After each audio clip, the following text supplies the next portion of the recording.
Alright, hello everybody. Today I want to show you guys my Denem Lord build. This is made to for the challenge of the last battle in Coda 4.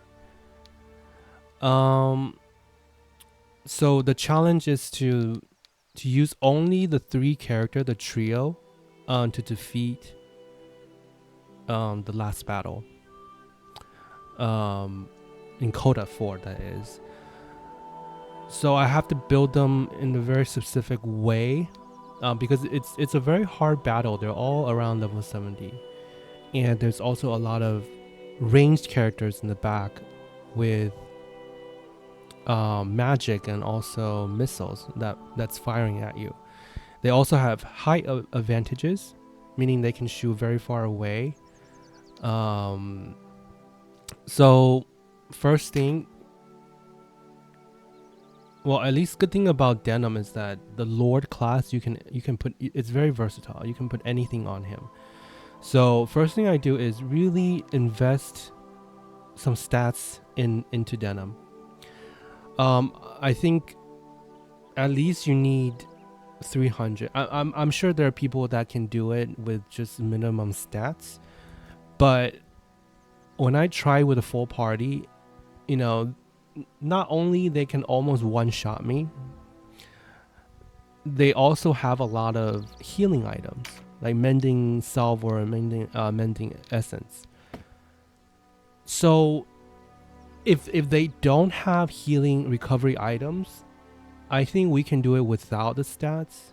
But because they constantly heal up and they're constantly firing at you because they have more people, I don't think it's doable, like couple magic missiles or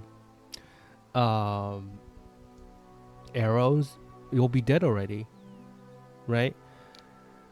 So make sure you get your stats up at least 300. I think I haven't tried it yet, but so far I've been tanking really well. Most of even in the last few levels of floating ruins, they all hit me around 1. Okay, but magic, they hit me a little bit more because it's very hard to resist, right? But still, it's around like 50-ish, unless it's dark, right? I'm weak to dark, then it could deal up to 100 damage, right? But not that big of a deal. So yeah, let's just try. Well, where should I start? Let's start with the gear. Okay, let's start with the gear. So I'm wearing this Ambicon, or whatever how you call it, Ambicon. It's a very good sword. The damage, the attack power is 145, right? Oops. It gives you 110 HP, a little bit of MP. It's very heavy though. It's plus 39. So each swing, you're gonna wait a long while. But look at the strength, vitality, dex, all the stats. That's a lot. That's a lot. It also gives you counter attack. There's only 2 other swords that give you counter attack, and this is one of them, right? It also gives you plus 30 to one-hand sword. What does that mean? I think, okay, so our weapon skill give us 40 bonuses. So I'm thinking this is percentage. You do 40% more damage, right? It helps you pierce their defense. So 40% more damage, and this is 30% more damage. So don't quote me. I might be wrong about the plus percentage thing, but that's a lot of bonus. Okay, of course it gives you light averse on hit. It helps you with any light magic spell attack, if they have a verse on them, they take more damage. And it also have a weapon effect of Apocalypse. Oh my god, this skill is so cool. Super cool. It fits the role-playing aspect of it, right? He's a holy knight lord kind of character. His weapon is holy, and he's wearing all light element equipment. He's very tanky.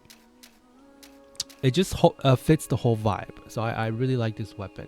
You can use any other one-handed weapon if you want. You can use cursed weapon.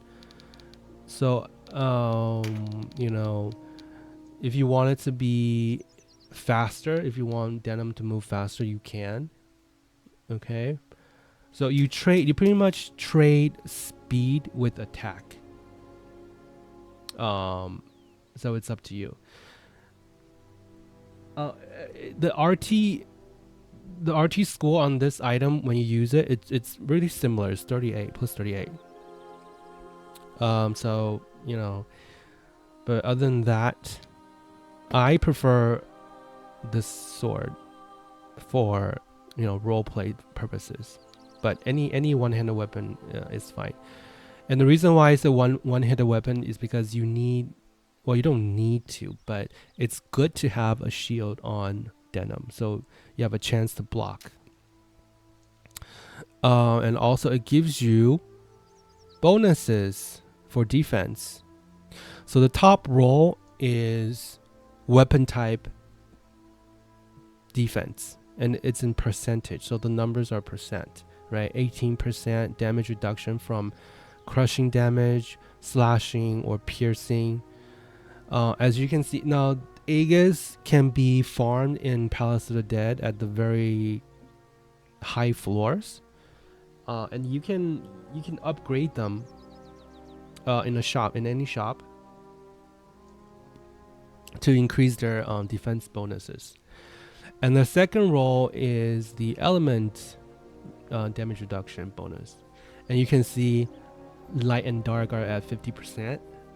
So you know, magic is very hard to resist. So you know, these element reductions are super helpful, right? And the bottom row are their race type.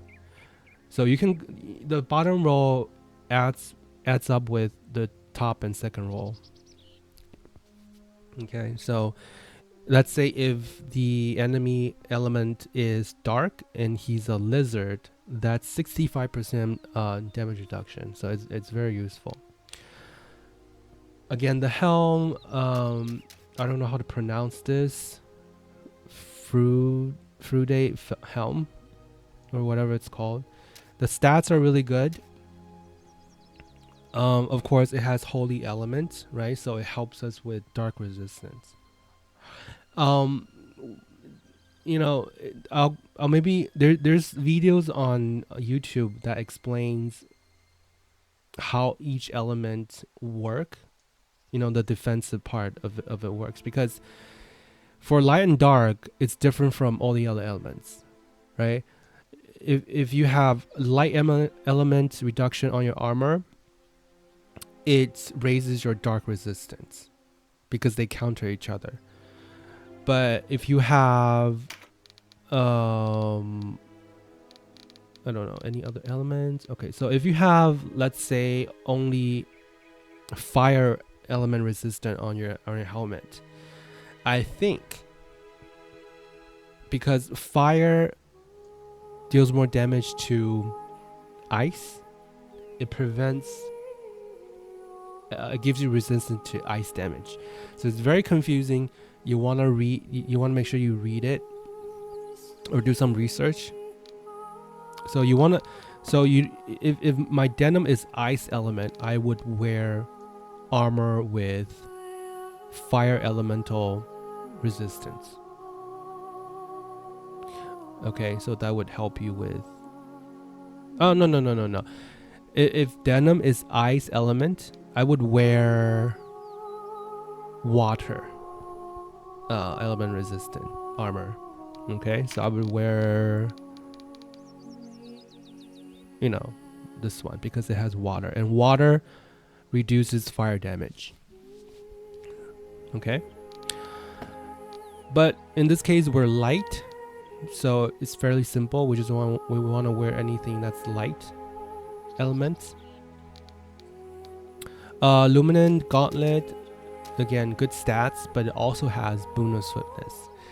I always cast this in the beginning of the battle because it does help you with your speed, and speed is very important as well in this game.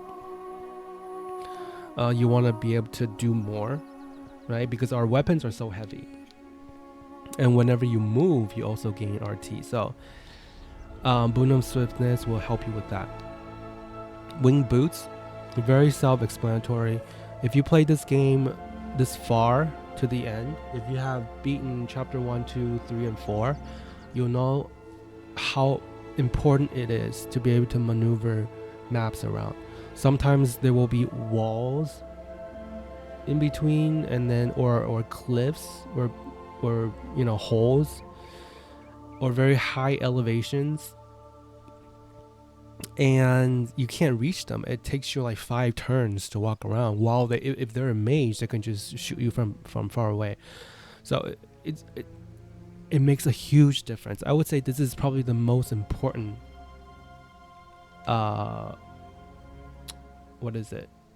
ability in the game. One of the most important ability in the game is to be able to fly or teleport, right? I put winged boots instead of the teleportation one. Seath boots is because of the rampant aura. Is that what it's called? Rampart aura, right? Because Denem will always be in the front, and I want him to be able to fly over them, maneuver around. And then Crest of Fire, very self-explanatory. This is the best accessory that you can have. You can only have one in your party. Great damage reductions, great stats, and it reduces your RT, right? So my RT should have been around 106, right? But with this, I'm down to 90. Alright, so items, I always have at least one healing item, and the rest are buffing items, whatever you prefer. Strengthen, resilience is really good, right? Again, magic is very hard to resist, so you can never go wrong with crystallized flame. You can also have dodge.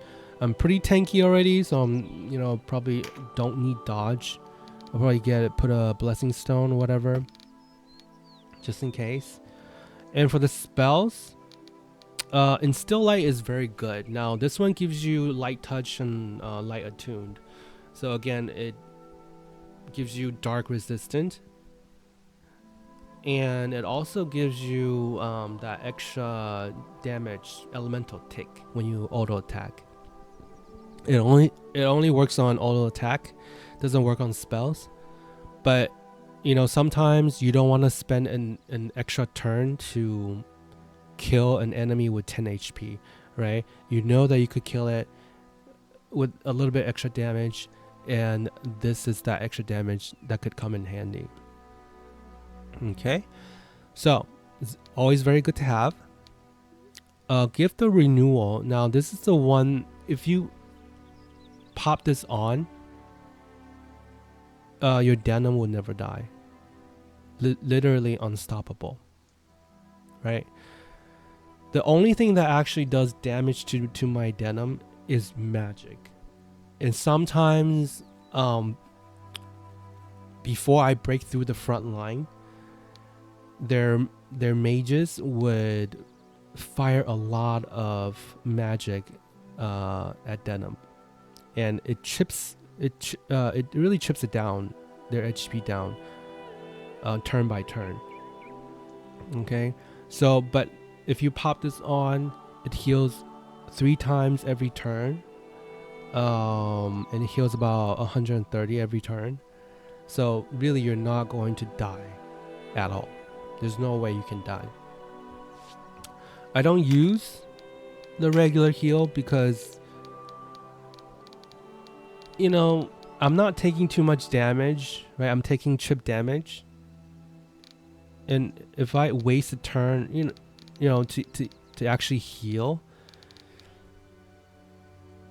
I don't know, like, I don't want to have to spend every other turn to heal myself, right? I'd rather do more damage than to heal, right? And mind you, this is a solo build, right? If you want to solo as Denem, I should have said that in the beginning, but if you want to solo Denem, you want Gift of Renewal instead of regular heal.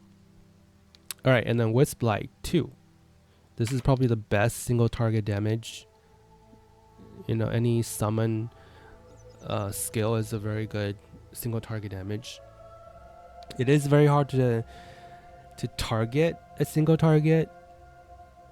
unit because we don't have that range from the cudgels. Okay, we don't have the +5 range. So our range on this thing is 4 and the area is 3. So it's very hard. Most likely there will be another character within the range, and you have to, you can't really focus fire on a single unit. But it is useful sometimes. Heavenly Judge, this is my damage, AoE damage, and exorcism skill. Right, so it also removes stilled undead. Very useful. For the skills, of course, I put sword, one hand sword, right, for the extra damage, and defense piercing. Meditation is a must. All our spells are quite MP heavy, right? So when we're not using this, we want to wait for our meditation to proc, right? Our attack and counter attack also generate MP. So in a few turns, it should not really be an issue to generate max MP at all times. Especially if you're soloing, everybody's gonna be hitting you, attacking you, and you will also do counter attack. Now they hit us with 1 damage, so that's not gonna generate MP. But what's gonna generate MP is the counter attack. And Lament of the Dead. Of course, we want to fear as many units as possible. You can use Fearful Impact, but that's single target, and we don't really have any useful debuff on our weapon, right, except for light averse, but we can get that with our spell. So I prefer the lament of the dead. You really benefit from this a lot more, right? It's not a guaranteed proc, but if you eat one skill card on the battlefield, it will proc like every other turn or every turn. It proc pretty often after a skill card. All right, and then there's Mother's Mercy.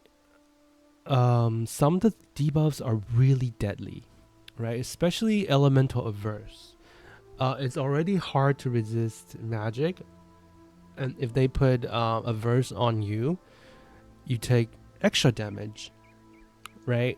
And we don't want that to happen. So Mother's Mercy removes all debuffs, not just one. If you have multiple debuffs, if you have poison, fear, or stun, right? Some of these debuffs are can hit you 100% with 100% accuracy. Like the fear from Terra Knight, the stun from the golems. Oh no, not golems. The ogres. And also poison. Sometimes poison can go through. And poison hurt us a lot. It does not care about defense. So if you're poisoned, you have to remove it. You have to remove it. Poison is probably one of the only thing that would kill us. Would damage us, right? It would take like 300 per turn. That's a lot. You gotta remove it. Excuse me. All right.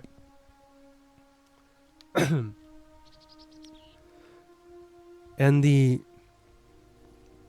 sword finishing moves are very useful. Most of it. If you want to poison someone, you can do Vile Wound. Rendering Gale allows you to hit twice, right? This is guaranteed one shot on weaker units, right? On mages and stuff. This is good for bigger units like golems or dragons. You know, if they start proccing Dragon Skill or Gordon Lock, then you probably want to start poisoning them early on. Cherry Ronde. If it's single target, I would usually use Rendering Gale with any element. With air units, if they line up in a cross, if there are more than one air units around you, I would use this. It hits really heavy, right? And a lot of beasts are air elements. So you do extra damage if they line up in a cross. If there's just one air unit, I think Rendering Gale would do the trick, right? It also costs the same amount of MP, but this is only 15 recovery time. Okay, so use this if there are more than one or two air units around you. Now, this skill, this finishing move, is really good against single dark units. Okay, of course you can use Wisp Light too to also do the single target damage. But if there's a lot of characters around you, and you know, if you know that if you use summoning skill, it's just gonna divert the missiles to other units, then you can use this finishing move, right? It's holy, and our element is holy, so it adds damage to that. And if they're dark element, it deals extra damage. So this hits really hard, right? So single target moves, we have Rendering Gale for any element. I don't know how to say it. The real finishing move, you know, is for dark units, single target. And Wisp Light has some range, right? You can use it on 2 targets. You know, it deals heavy damage to the summon magic. I would say they're good for 1 to 3 units. Okay, sometimes you can one-shot 2 units at a time. Weaker units, of course. But if there's more than 3, I would use Heavenly Judge. Okay, or if you really just want to kill that one annoying character, use this one. And yeah, that's the build for my solo Lord Denem. We can kind of show you how it's like playing as a solo guy. So let me remove.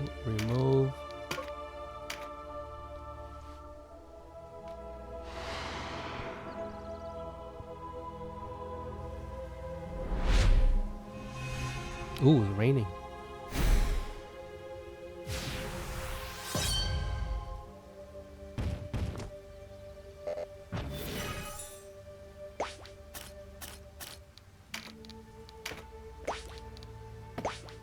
So right away, I like the Bruno Swiftness.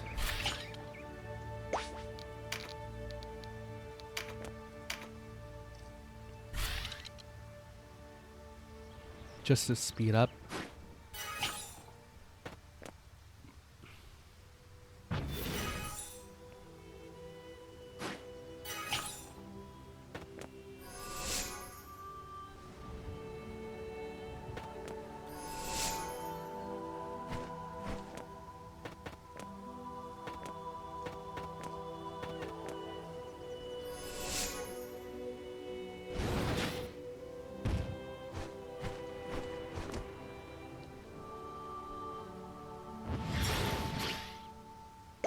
Okay, so I was gonna kill the bush to see what it is, but there are already a lot of skill cards that I want to use, so we're just gonna go ahead and do this. We can also eat one of our buff items.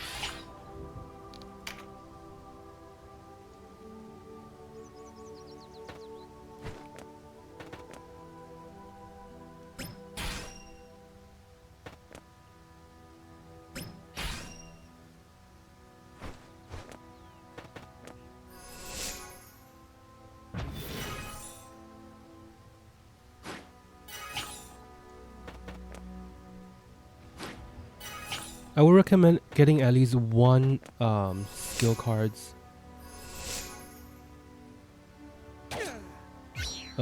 per battle, because we do want to proc meditate. Okay, so we have Heavenly Judge. We're gonna get rid of his mage.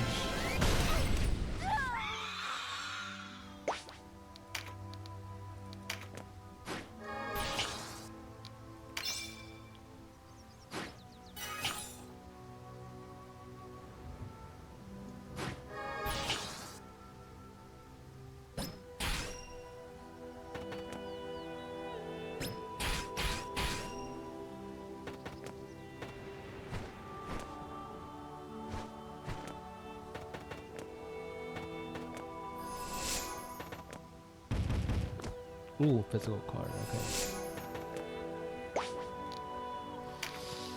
Oh, it's kind of far. Okay, we'll use this.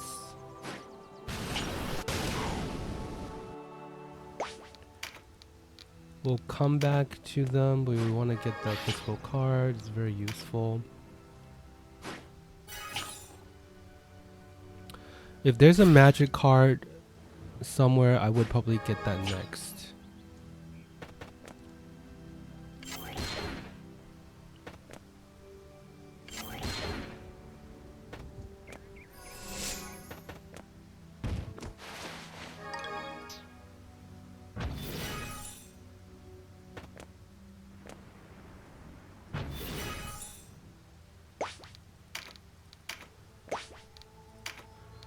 So here we have two characters. I would just use this.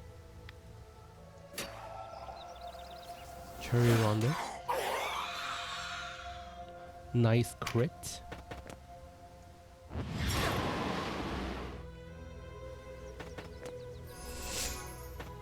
So you see, with 300 mind and 300 resistance, we're doing really well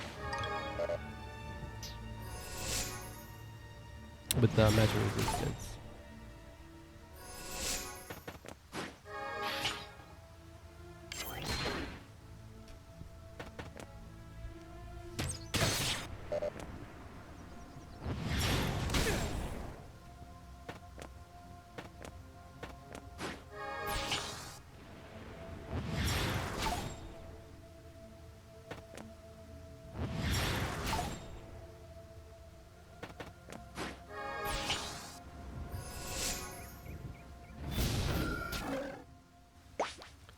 Okay, so the fear proc, I'm just gonna get this physical card.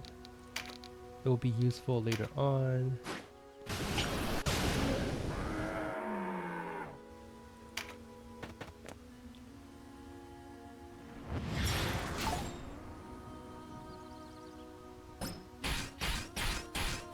Now, I know this is just the first level of the floating ruin, so they're not really hitting me with accuracy, right?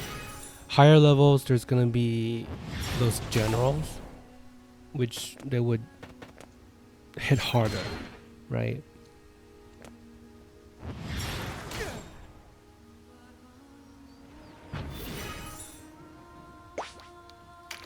Okay, we're gonna go ahead and come here and just hit as many as we can.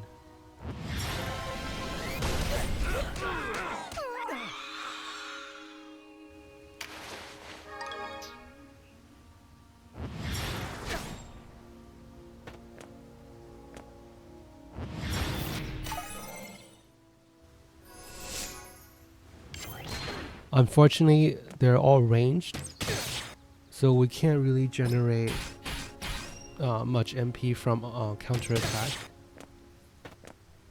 That's why it's very important to get at least one skill card.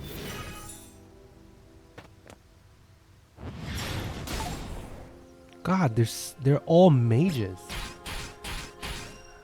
I hate it when they're all mages. It's just very annoying.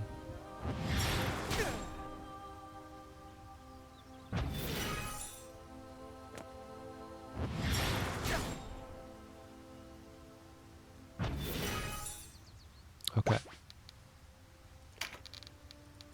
So let's just do this. There's 3 characters, so this should kill them all.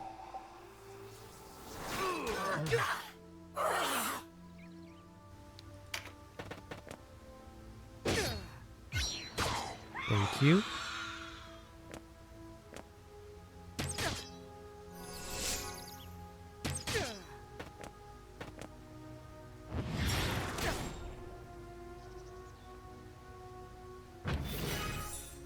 I think I want that item, so because I remember you can get like a ring or something.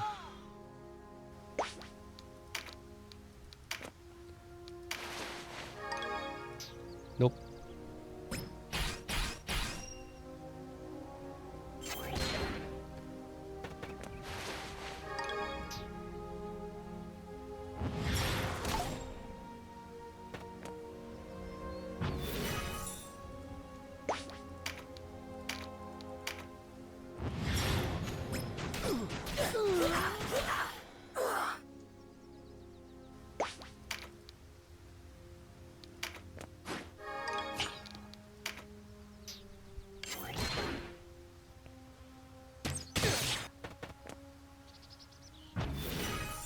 Alright, and then we'll finish him off with